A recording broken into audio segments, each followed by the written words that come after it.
잠시 후 여러분은 나폴레옹 시대 이후의 빈 체제와 프랑스의 7월 혁명, 그리고 2월 혁명에 대해 모두 알 수 있습니다. 자, 그럼 로빈의 기록을 시작합니다. 한국사는 로빈. 나폴레옹이 몰락한 후 유럽 각국의 군주들은 오스트리아의 재상 메테르니히의 주도로 빈에 모여 전후 처리와 새로운 유럽의 질서에 대한 회의를 열었습니다.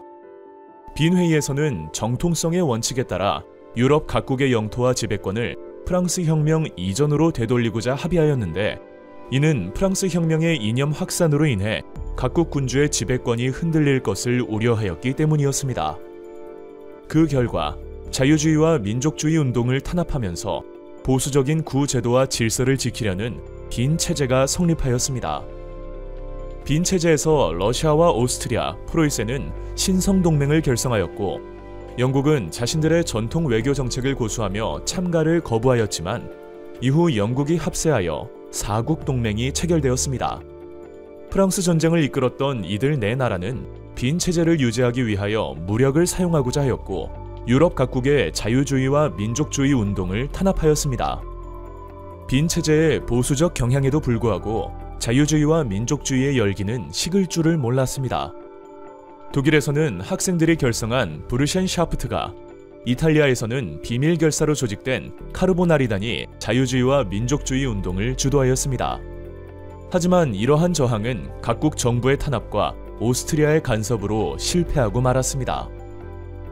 그리스에서는 오스만 제국의 지배에 저항하여 독립운동을 벌였습니다.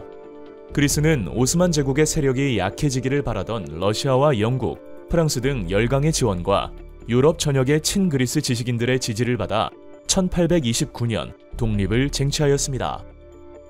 라틴 아메리카에서도 독립운동이 일어나 볼리바르, 산마르틴 등의 활약으로 각국이 독립하였습니다. 새로운 시장을 원한 영국은 이를 지원하였고, 미국은 먼로 선언을 통해 유럽과 아메리카 대륙 간의 간섭을 거부하는 상호 불간섭 원칙을 선언하여 독립에 유리한 환경을 조성하였습니다. 먼로 선언은 1823년 미국 먼로 대통령이 밝힌 외교 방침으로, 주요 내용으로는 미국의 유럽에 대한 불간섭 원칙, 유럽의 아메리카에 대한 불간섭 원칙을 담고 있습니다. 프랑스는 빈 체제가 성립한 후 나폴레옹이 정복했던 막대한 영토를 상실하였고, 옛 부르봉 왕실이 부활하였습니다. 루이 18세를 이어 즉위한 샤를 10세는 성직자와 귀족의 권력을 강화하였으며 의회를 해산하고 언론을 검열하는 등 전제 정치를 펼쳤습니다. 정기 간행물의 발행 자유를 정지한다. 어떠한 신문, 정기 간행물, 준정기 간행물도 당국의 허가를 받지 않고는 발행할 수 없다. 하원은 해산한다. 향후 의회에서 하원 의원의 수를 줄인다. 하원의 헌법 수정 권한을 철회한다. 선거권과 피선거권은 오로지 정해진 납세액에 따라 결정된다. 1830년 발표된 샤를 10세의 7월 칙령을 통하여 전제 정치가 어떻게 행해졌는지 짐작할 수 있습니다. 이에 파리 시민들은 1830년 7월 자유주의를 요구하는 혁명을 일으켜 샤를 10세를 몰아내고 루이 필리프를 왕으로 추대하여 입헌 군주제를 수립하였습니다.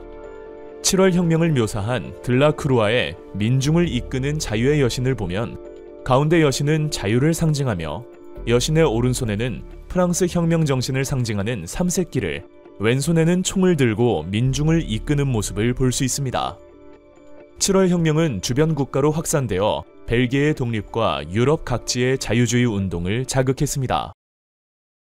루이 필리프의 7월 왕정은 소수의 부유한 시민과 대지주가 부와 권력을 독점한 체제였으며 선거권도 제한적이었습니다. 결국 파리의 중하층 시민 계급과 노동자들은 선거권 확대와 시민적 자유를 요구하며 2월 혁명을 일으켰습니다. 혁명의 결과 루이 필리프를 몰아내고 제2공화정을 수립하였습니다. 2월 혁명의 영향으로 오스트리아에서는 메테르니히가 권력을 상실하였고, 이러한 분위기는 유럽의 여러 나라에 확산되어 빈 체제를 붕괴시키고 자유주의와 민족주의 운동을 촉진시켰습니다. 2월 혁명 이후 프랑스에서 실시된 선거에서는 나폴레옹의 조카인 루이 나폴레옹이 대통령에 당선되었고, 그가 곧 나폴레옹 3세로 황제에 즉위하였습니다. 그는 안으로는 경제 발전과 밖으로는 대외 팽창을 추구하며 독재 정치를 펼쳤습니다. 그러나 큰 성과를 보지 못하였고 프로이센과의 전쟁에서 패하여 제2제정은 붕괴되었습니다.